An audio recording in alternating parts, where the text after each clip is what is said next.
National Broadcasting Company presents The Adventures of Sam Spade, Detective.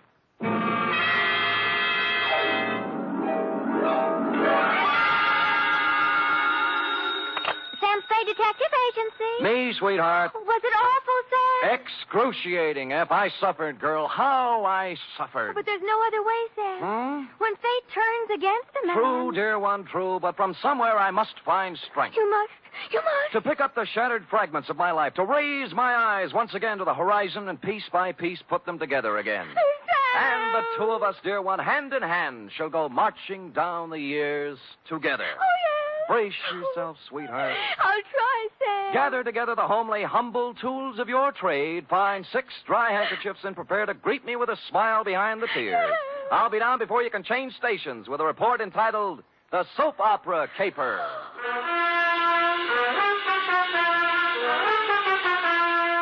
For NBC, William Spear, radio's outstanding producer-director of mystery and crime drama, brings you the greatest private detective of them all in The Adventures of Sam Spade. Sam? Who called, young widder Perrine? Lane F. Is it all over, Sam?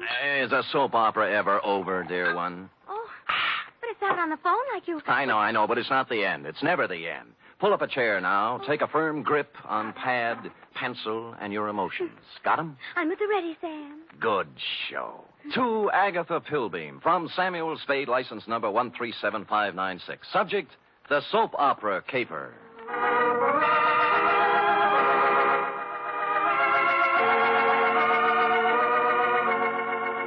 How was I to know what was on her mind? This strange woman, this mysterious Agatha Pilbeam, this voice on the telephone, directing me to the big, sprawling house in Hillsborough.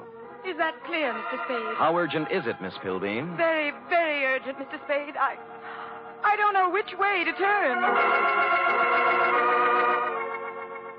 So I went to the big, sprawling house in Hillsborough, pulled up behind an ancient Model A parked at the curb, and was walking past it toward the gate when... Spade. Huh? Oh, Croc Morton, isn't it? Good old Sammy, you remember. Yeah. When'd you get out? Last month. But I'm a good boy now. Here, take one of my cards. If you know anyone who needs a first-class private eye, Croc's available. What are you doing here, Sam? A lady wants to see me. The soap opera queen? Is that what she is? Sure, 6 or 8 of them, she writes. Oh? Behind the Clouds, The Heart of Julia Jukes. That must be... Life, I forget the rest. Yeah. Beats gumshoeing, Sammy. Yeah, well, right if you get work, Croc. I'm on a job right now. I mean, you got your license already? Oh, me? Well, Well, you can always run off a photostat of someone else's. Oh, Sam, that's mean. Croc was a crook, but a nice crook. He never killed anybody. He was just an uncurable camera fiend, specializing in taking pictures of people doing what they hadn't ought to be doing. You know, stuff like that. Or if you wanted a photostat of somebody else's document, Croc was your man. Well, I walked up the drive to the door, threw it past a white shirt front that turned out to have a butler in it, and toward what seemed to be your study. But it wasn't. It was your bedroom, and you were reclining on 6 pillows with a cigarette in a long holder in one hand and the mouthpiece of a dictating machine in the other. But, John... Hush, Melinda. There is no way to go now but ahead. John, you're so strong. I need you. I need your courage. We must face this thing together, Melinda. The organ What was a Veronica phonograph says is true. playing in her ear. There is indeed. I About a waited for an woman whose opening, but parents' there just wasn't any, life. so I had to Don't interrupt. say it, John, don't even... Miss Don't Pilbeam. you see, Melinda? We can't run away from life. Miss... We must approach this Miss thing Pilbeam? calmly, Melinda. Don't... beg pardon? Just a minute. My mood music. I see. I'm Sam Spade, Miss Pilbeam. Come. Come sit beside me, Mr. Spade. Well... It's time we talked things over. Well, thanks. Oh, maybe you'd better start at the When a beginning. woman reaches 40, Mr. Spade, she comes to lean upon her man. Oh? To look upon him not just as someone to cherish, but as a source, a spring, a fountain of strength. Mm-hmm. Are you still dictating? I'm talking about me, Mr. Spade. Oh. Whom can I turn to? Whom? I grope, I flounder in the darkness. I cry out, I listen in vain for an answer. But there is none. Well, you always have a better chance of getting an answer when you ask a question. What do you mean? What are we talking about? What indeed? Well, I haven't caught the show lately. You'll have to bring me up to date. Why don't you run through the announcer's part, will you? You know, right after the organ when he says, when we left Julia Jukes yesterday... I'm sorry. I thought I told you on the telephone. No. For many days now, I've seen somewhat of a strange new look on my husband's face. Husband? Dr. Martin Hawks. Oh, you're married. I thought it was Miss Agatha Pilbeam. Oh, 2 years ago today, I met young Dr. Hawks and married him. Good. Life became beautiful, a gay, laughing thing, a road to happiness. And then... Then? A cloud passed over the sun. Martin became moody, silent. I tried to penetrate the shell, but he only drew farther into it. A strange, terrifying crevasse seemed to have opened up between us. Well... What is it, Martin? I asked him repeatedly. But he'd only stare silently out the window and finally walked silently from the room. Well, how long did this go on? How long a series did you get out of it? For weeks, until a few days ago when the final blow fell. It was evening, and Agatha and Martin were at dinner. Let's look in on them as... Oh, sorry. We were at dinner when the doorbell rang, and I answered it. It was a telegram from Martin. From Mexico. I gave it to him and watched the blood drain from his handsome features as he read it. His hand trembled, his jaw clenched. But you forced yourself to speak. Yes. What is it, Martin? I asked. Tell me, please, for the sake of our love. And he... Looked down at me as if I were a stranger. Well. And then he crumpled the telegram, threw it savagely into the fireplace, and strode silently from the room. Here, I rescued it from the flames. Read it. Thank you. Regret must confirm your worst fears, Cardoza. What is the terrible secret of Martin Hawks? Yes. Why did he act so strangely when the mysterious telegram arrived from Mexico? And above all, where is he? You mean he didn't come back? He's been gone for 4 days, Mr. Spade. I must find him. Now, of all times, I need his love. When a woman reaches 40... I know. What do you mean, now of all times? It's been just a week now since the report came back from the laboratory after my physical examination. Oh. The doctor from Vienna. Mm-hmm. You see, Mr. Spade, I, too, have a terrible secret. Well, don't you want to tell me about it? Yes. I have a very rare, incurable disease. There are only 6 short weeks to live.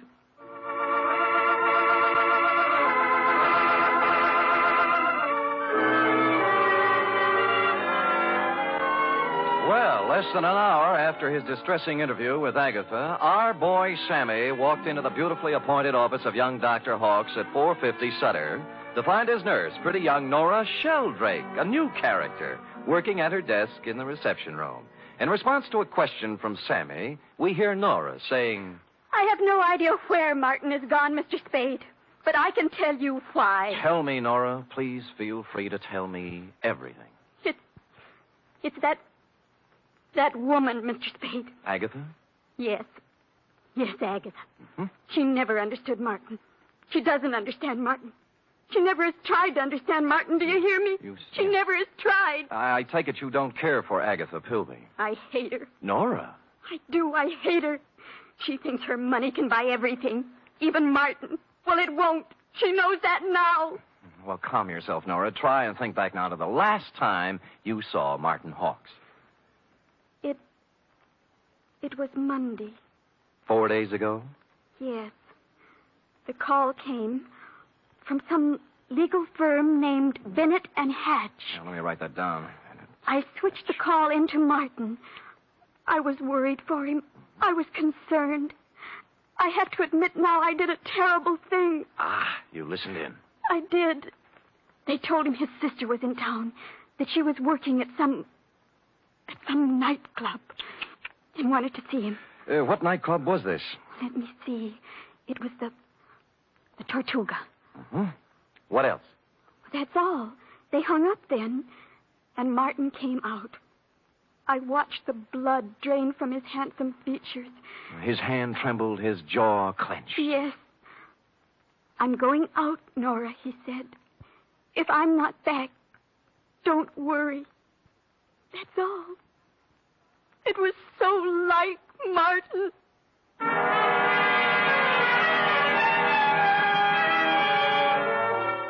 The Tortuga was only a few blocks away on Post Street, so I walked there. We were just tooling up for the dinner trade when I arrived, sailed around backstage like Billy Rose on an inspection tour, found the doorman and showed him the snapshot you'd given me of young Dr. Hawks. Or tried to. Look, young feller, I told you we don't have no dancer here named Hawks. I ain't got time for... Doorman, please, take a look at the picture. No, I ain't got to... Picture? Yeah. Yeah. Yeah. Hmm? That fellow was here at that. Tuesday, Monday night it was. Well, who'd he come to see? Well, wasn't nobody named Hawks, mister. It was Beth Jardine. Well, bless you, Doorman, bless you. Bless you, too. Thank you.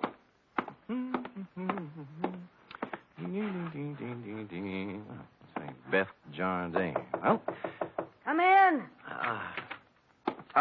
Close the door, will you? Yeah. Drafty. Yeah. Is there anything I can... There sure is. Zip me up, Jack. I'm Sam. I don't care if you're Boris Karloff. You got hands, haven't you? Well... Zip me up. Okay. You say when.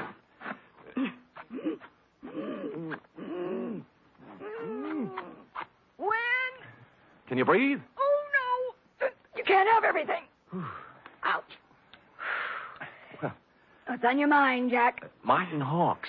Sorry. Never heard of him. Look, we're getting along beautifully up to now, honey. Let's not spoil it. You not only know Martin Hawks, you're his sister. What makes you think What's I that know? card stuck over there in the mirror? Bennett and Hatch, attorneys at law. Aha! The same Bennett and or Hatch who called Martin Monday afternoon and told him his sister wanted to see him here. Now, what's this all about? I can't tell you. He got a telegram from Mexico. Mexico? Yeah, it upset him. Something awful. What'd it say? Regret must confirm your worst fears. You're dead, huh? Yeah. Oh, that's great. Great. Pretty hilarious, huh? Jack, you just ain't got no idea. I got a piece of advice for you, Jack. Oh? Forget about Marty Hawks and live a long and useful life. Mm-hmm. I got a tip for you, too. You're in a tight spot. Watch that zipper, Jack.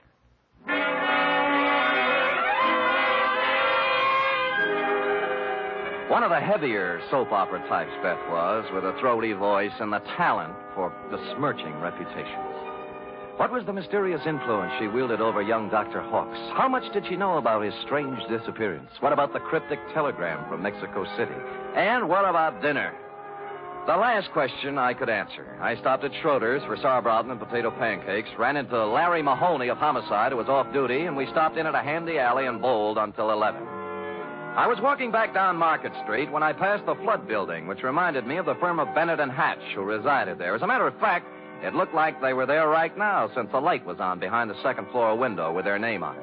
Now, the sensible thing would have been to call around 9 in the morning, but as I seldom do sensible things, I hustled up the stairs and down the corridor to their office.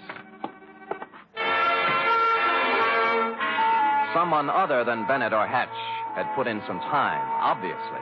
The drawers of a dozen or more file cases had been pulled out and dumped on the floor. The desk drawers, likewise.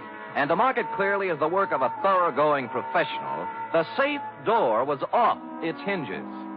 All this took me back to the Model A parked in front of your house this afternoon, Agatha, and I was contemplating same when... Hello? Bennett. Yeah? Good, Christopher. I was scared you wouldn't be there. Tried to get you at home. Do it, baby, do it. Pull the string. We'll never make it with this guy. We're through. Pull the string here. Do it, baby, do it. Make it... Hello? Operator! Operator! Operator! I finally got someone at the Tortuga Club who knew where Beth Jardine lived, an apartment on Russian Hill.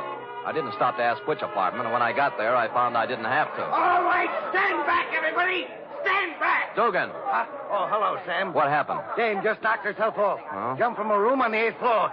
Stand back, you yahoos! There was no need to, but I looked at her anyway, just to make sure. It was Beth, all right. When she said she was through, she meant it. I was just turning to go when something big in a tan camel's hair brushed past me and bent over the body. Where is she? Where? Beth! Sister! Beth! Beth! Oh! I recognized him from the snapshot. Wild-haired, with a 4 days' growth of beard on his lean, handsome face. It was Martin Hawks, on the verge of collapse. Officer Dugan and I helped him through the crowd toward the ambulance that had just rolled up, sat him on the running board, and began to question him. What? What was that again? Your name. What's your name? My name. Of course, my name, I don't know. I don't know my name. It happens to everyone in soap operas, sooner or later. When he filled out the forms on poor Beth Jardine, old Doc Peterson gave Martin a double O, blew his nose, and announced with a twinkle in his eye, "Appears to me like young Dr. Hawks has got himself a case of amnesia."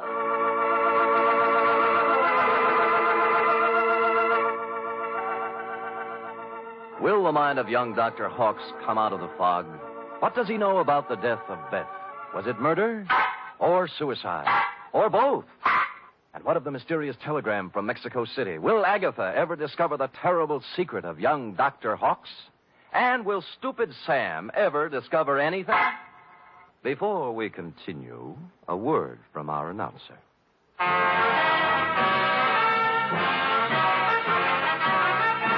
You are listening to the weekly adventure of radio's most famous detective, Sam Spade.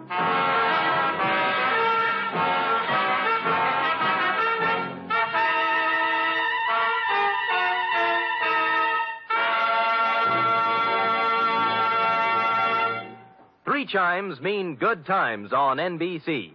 Saturday night is date night, but tomorrow poor Dennis Day has trouble with his girlfriend Gloria. However, Dennis manages to sing his way out of trouble in his charming, boyish fashion. And say, why not let Dennis help your Saturday evening along, too? And for more music and fun tomorrow, there's the Judy Canova Show, starring Judy in a melodic and carefree half hour of laughs. And Grand Ole Opry with singing MC Red Foley and his special guest, cowboy troubadour Ernie Tubb.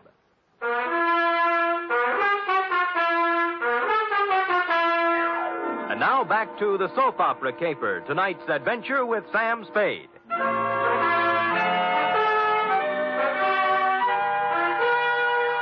It's a half hour later now, in the sterile whiteness of a hospital room, that the three of us, you, Agatha, I, and old Doc Peterson, gather around the pale, quiet form of young Dr. Hawks. Martin, speak to me. Martin, darling. Who are you? Agatha, dear. Your own Agatha. Come, Agatha. Better leave him be for now. Doc, I can't go on. When a woman reads... I know. You got to be strong, Agatha. Sam, we better leave him be for now. Well, you're the doctor.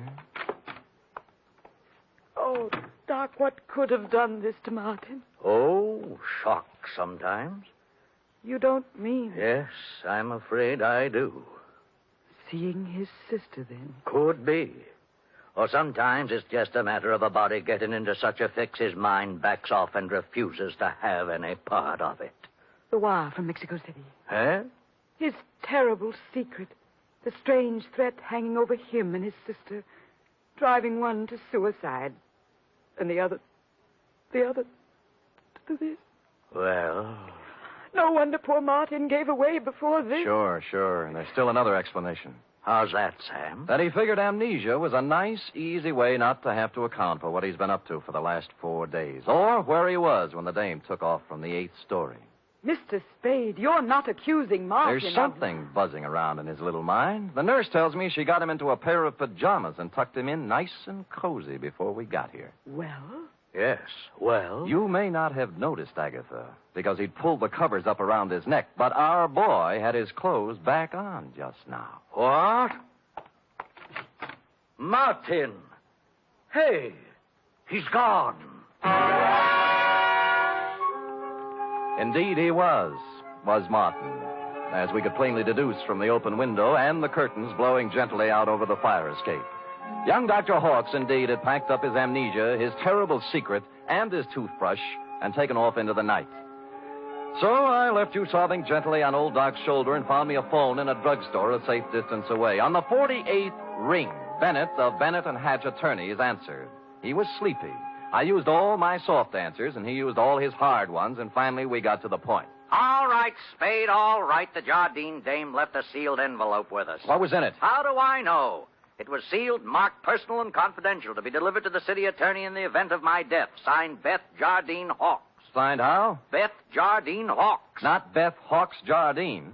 No. Is it important?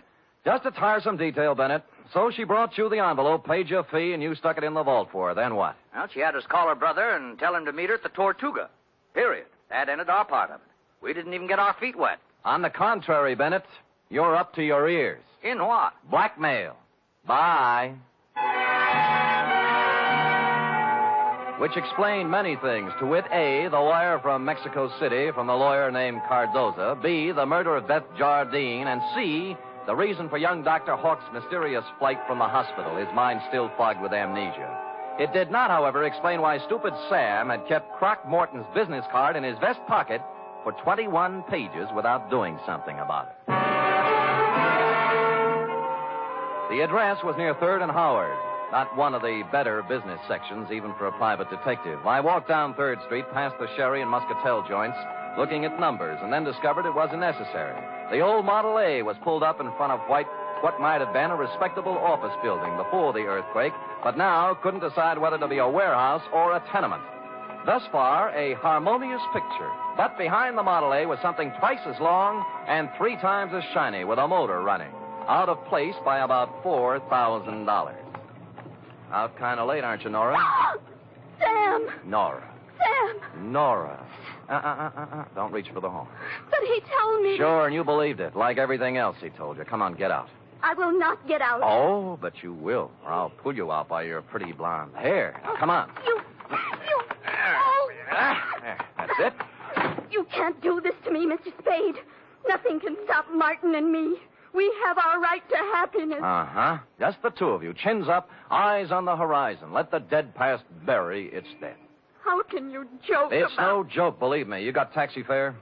Why? Because you're going to get in my cab, go home, put your hair up in curlers, and go to bed. After saying to yourself 1,000 times, what a lucky little girl you are that Martin Hawks didn't shove you out a window, too. Now, scoot. Scoot! It was a kind of a dark stairway that made me yearn for the comfortable feel of a shoulder holster under my left arm. At the top was a 3.5-watt bulb, and at the other end of the hallway, a crack of light under Croc's office door. Between the two was a cat, more's the pity.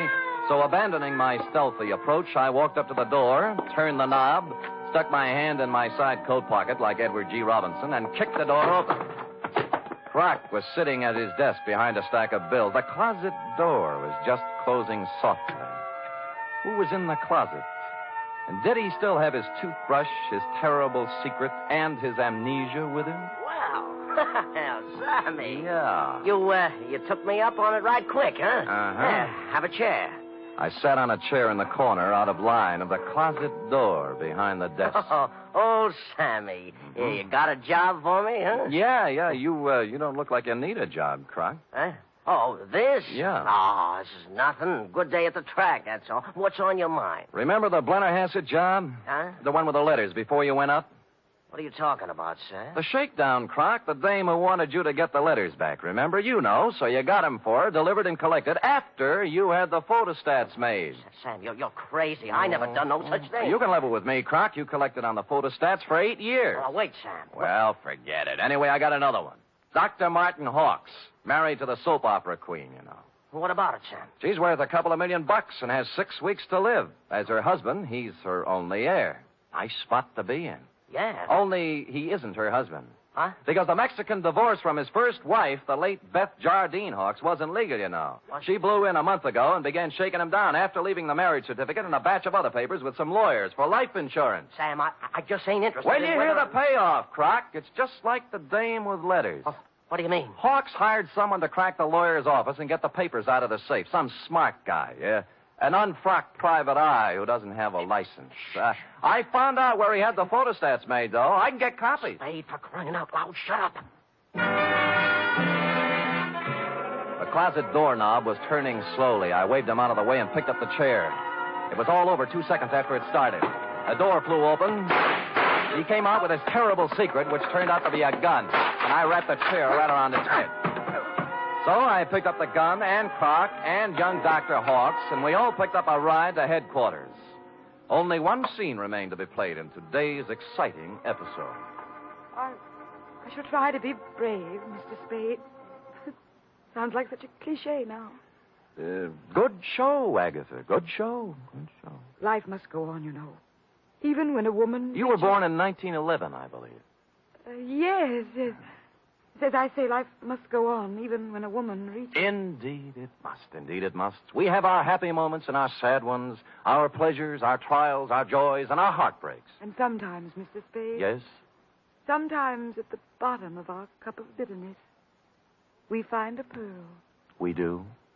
The laboratory test. A mistake, definitely. They got yours mixed up with someone else's, and you have no incurable disease and many years of happiness ahead of you. Yes, Mr. Spade.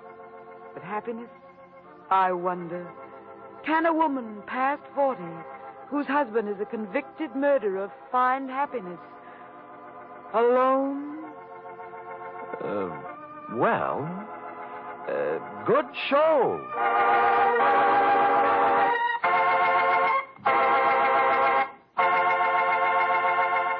Period. End of opera. Oh, Sam. Uh-huh. Sam, I can't wait for tomorrow's episode. Be sure to tune in at this very same time, Cherub, and meanwhile, answer me this. What, Sam? How long will it take a woman past 20 to turn out a 25-page report? Yes, sir. I'll have the answer after a brief word from our announcer.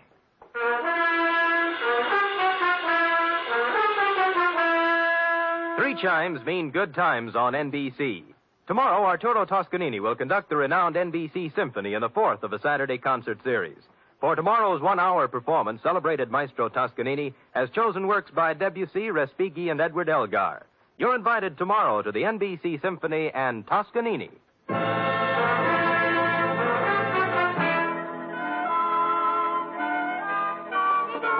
Oh, dear. Oh, there, little girl. No tears now. No tears. They're tears of gratitude, Sam. When I read all this about other people's troubles, I'm so grateful to you for the smooth life we have together. Effie.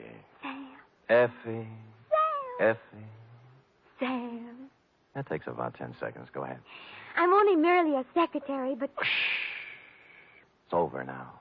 Matter of fact, we're 10 seconds over. Oh, well, Sam, I haven't even your wife to be versus... Nothing but peace and quiet. And fairly regular paycheck. With only a corpse now and then to produce a ripple on the mirror smoothness of our bliss. Oh, that's beautiful, Sam. I thought so. You don't have a single terrible secret either. No, but just to keep you interested, dear one, from time to time I shall pick up a piece of paper, read it, let the blood drain slowly from my face, then clasp you to me thusly, Sam! holding you close, and just before striding silently from the room, mutter in your shell-pink ear. I know. Good night, Sam. Good night, sweetheart.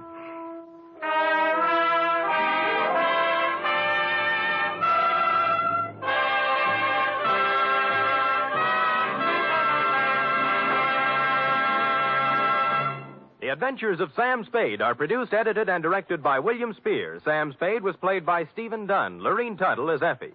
Script for tonight's adventure by Harold Swanton. Musical scoring by Lud Gluskin, conducted by Robert Armbruster. Join us again next week, same time, for another adventure with Sam Spade. Join the magnificent Montague and have fun at Duffy's Tavern on NBC.